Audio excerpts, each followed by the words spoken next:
রাতের অন্ধকারে মোহনাকে লুকিয়ে শুভর সঙ্গে দেখা করে মোহনাকে জব্দ করার প্ল্যান করলো আদি। হ্যাঁ বন্ধুরা, এমনটাই দেখা যাবে। তাই সম্পূর্ণ জানতে ভিডিওটিতে লাইক দিয়ে চ্যানেলটি সাবস্ক্রাইব করে দেখতে থাকুন।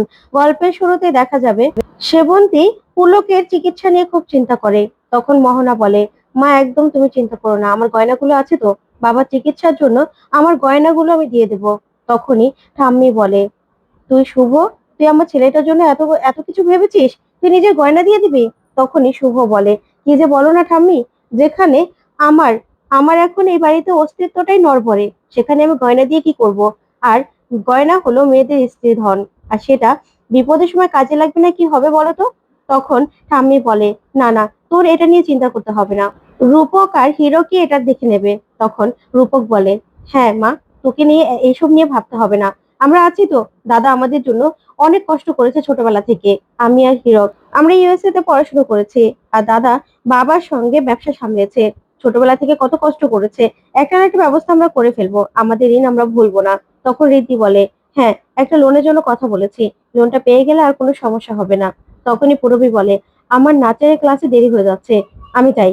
এই বলেই পুরবী সেখান থেকে চলে যায়। তখন রঞ্জিনী বলে, আমরা যেখানে দাদার চিকিৎসার কথা ভাবছি, টাকা জোগাড় কি করে হবে সেটা ভাবছি, এখানে পূরবী নিজের নাচের ক্লাসের কথা ভাবছে। আমি না অবাক হয়ে যাই, পূরবী এতটা স্বার্থপর কি করে হলো দিদি ভাই? আমি তো বুঝতেই পারলাম না। সময়ের সাথে সাথে মানুষের আসলে আসল রূপটা বেরিয়ে আসে। না হলে ও যে নাচের ক্লাসটা শুভর জন্যই নাচের স্কুলটা চালু করতে পেরেছে সেটা ভুলেই গেছে। তখন শুভ বলে, আমি না কিছু পাওয়ার জন্য কিছু করি না, আমি এই পরিবারের সবাইকে নিজের মনে করি, সবটা করি। এখানে কে আমাদের জন্য কি করলো সেটা বুঝতে পারি না, সেটা আমার দরকারও নেই। তখন ঠাম্মি বলে, শুভরে, তুই মনে হয় না আর এই পরিবারটাকে এক করে রাখতে পারবি, এর হয় পরিবারে ভাঙন ধরে গেছে, সব মানুষগুলো আলাদা হয়ে গেছে। তখন এই কথা শুনে শুভ চমকে যায়। ওইদিকে শুভ কাজ করছে। তখনই স্টেফানি বলে, শুভ, তুমি গিয়ে একটু রেস্ট নাও, আমি করে নিচ্ছি। তখন সেখানে মোহনা আসে, এসে স্টেফানিকে ডলার দিয়ে বলে, নাও, তোমার ছুটি আজকে থেকে, তুমি আর আসবে না কাজে। তখন স্টেফানি বলে, মানে? তখন মোহনার এই কাণ্ড দেখে শুভ রেগে যায়, আর মোহনা, তুমি এসব কি করছো? স্টেফানি দি আসবে না মানে? তখনই মোহনা বলে, হ্যাঁ, এ বাড়িতে আমার কথা চলবে। তখনই স্টেফানি সেবন্তী রঞ্জিনী সবার সামনে যায়, গিয়ে বলে, আমাকে ফায়ার করা হচ্ছে, আমি নাকি আর আসবো না। তখন মোহনা বলে, হ্যাঁ, তোমাকে আর আসতে হবে না, যাও, এই বাড়ি থেকে বেরিয়ে যাও, তোমার কাজ শেষ, বুঝতে পেরেছো? তখন এই কথাতেই রঞ্জিনী বলে, তাহলে এত কাজ কে করবে? তখন শুভ বলে, আচ্ছা, স্টেফানিদির কি দোষ, তুমি ওকে কেন তাড়িয়ে দিচ্ছ? তখন মোহনা বলে, স্টেফানি কি দোষ? সব থেকে বড় দোষ হলো তোমাকে, তোমার সঙ্গে হাত মিলিয়েছিল না, তোমার কথা মতো চলেছিল না, তোমার অনেক বড় একটা ভরসার জায়গা, তাই তো? তাকে আমি রাখবো না, তোমাকে সাহায্য করেছিল তো, তাই তাকে আমি বের করে দিচ্ছি। তখন শুভ বলে, শুধুমাত্র আমার জন্য স্টেফানিদিকে তুমি এভাবে বের করে দিতে পারো না, বুঝতে পেরেছো? তখন মোহনা বলে, হ্যাঁ পারি, সেটা আয়ান আমাকে এই ভরসাটা দিয়েছে, এই অধিকারটাও দিয়েছে। এই বাড়িটা আমার, এই বাড়িতে আমি যা বলবো তাই হবে, বুঝতে পেরেছো? এখন এখান থেকে বেরিয়ে যাও। তখন রঞ্জিনী বলে, মানে এতগুলো কাজ তাহলে কে করবে? তখন মোহনা বলে, কেন, এই যে এই যে আপনারা সবাই আছেন, আপনারা সবাই মিলে এই কাজগুলো করে নেবেন, বুঝতে পেরেছেন? এখন থেকে এই কাজগুলো আপনারাই করবেন। তখন এই কথাতে রঞ্জিনী বলে, বাড়ির এত কাজ আমরা করব? কেন, কিভাবে করব?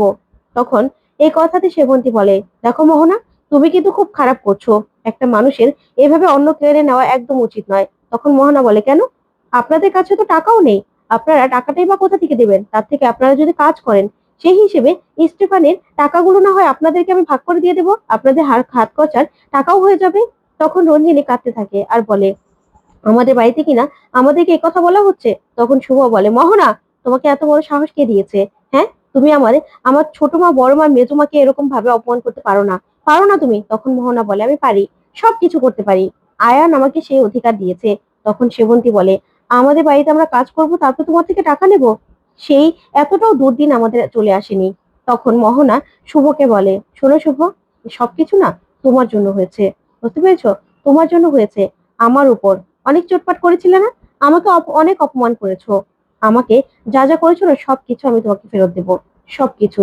এই বাড়ি থেকে তোমাকে ইচ্ছে করে যে কোনো সময় আমি ছুঁড়ে ফেলে দিতে পারি, তোমার নিজের জায়গাটাই তো নড়বড়ে, সেটা তুমি ভুলে গেছো? ভুলে যেও না। তখনই শুভ বলে, শোনো মোহনা, সেটা না তুমি কোনোদিনও পারবে না। কারণ আমি এখনো আদির স্ত্রী, আর আমি ওর সন্তানের মাও। তাই তুমি চাইলেও না আদির বা এই বাড়ি থেকে আমাকে সরিয়ে দিতে পারবে না। এই বাড়ির আমি বউ। আর একজন স্বামীর থেকে তার স্ত্রীকে কখনোই তুমি দূরে করতে পারবে না, কখনোই না। তখন মোহনা বলে, এত অহংকার তোমার, এত অহংকার! তোমাকে না যে সময়, যে কোনো সময় আমি এই বাড়ি থেকে বের করে দিতে পারি। তখন শুভ বলে, পারবে না তুমি?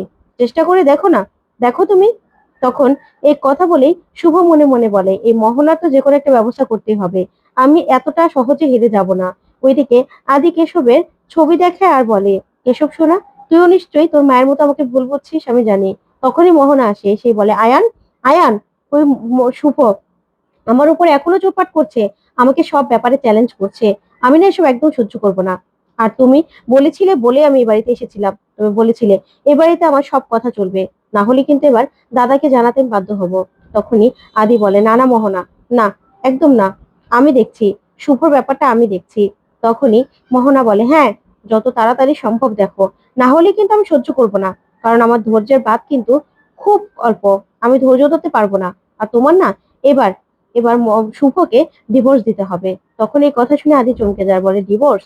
তখন মোহনা বলে, হ্যাঁ, কি চমকে গেলে নাকি? শোনো, তুমি কিন্তু বলেছিলে যে আমরা দুজন এখন থেকে পার্টনার, তাই তোমাকে আমার সঙ্গে পার্টনার হিসেবে থাকতে হবে। তোমাদের এই মাথার উপরে ছাদটা যদি তুমি বাঁচাতে চাও না, তাহলে আমি যা বলবো তোমাকে তাই শুনতে হবে।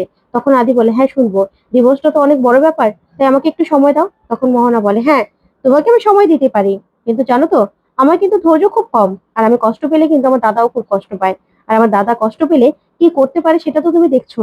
তখন এই কথা শুনে আদি খুব ভয় পায়। ওইদিকে দেখা যাবে স্টেফানিকে ঠাম্মি বলে, স্টেফানি, অনেক বছর ধরে তুমি আমাদের বাড়িতে কাজ করেছো, এভাবে তোমাকে আমাদেরকে চলে যেতে বলতে হবে সেটা ভাবতেও পারিনি, সত্যি কথা।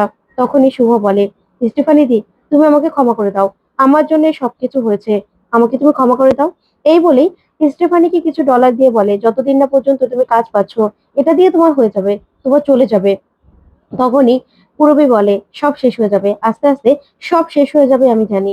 ওইদিকে শুভ বলে, স্টেফানি দি, তুমি আমাকে ক্ষমা করে দাও, এসব কিছুর জন্য আমি দায়ী, না হলে তোমার এরকম অবস্থা হতো না।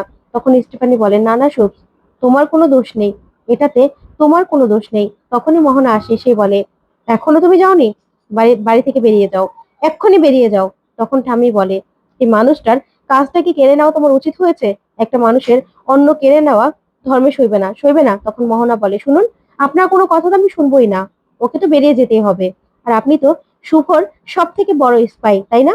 তখন এই কথা শুনে ঠাম্মি চুপ করে থাকে। তারপরে মোহনা রঞ্জিনীকে গিয়ে একটা বড় লিস্ট ধরিয়ে দেয় আর বলে, এখানে আমার সারাদিনের খাবার দাবারের লিস্ট রয়েছে, এই অনুযায়ী আমাকে খাবার দাবার দিয়ে দেবেন, বুঝতে পেরেছেন? তখন পূরবী বলে, আমি পারবো না, আমার নাচের ক্লাস আছে, আমি চলে যাচ্ছি। তখন ডোনাও চলে যায়। তখন রঞ্জিনী বলে, এবার আমি কি করব, কি করব আমি? ওইদিকে পূরবীকে রূপক বলে, আচ্ছা পূরবী, কি শুরু করেছো বলো তো? বাড়ির এই অবস্থা, তার মধ্যে তুমি এরকম করতে পারো? তখন পূরবী বলে, কেন করব না?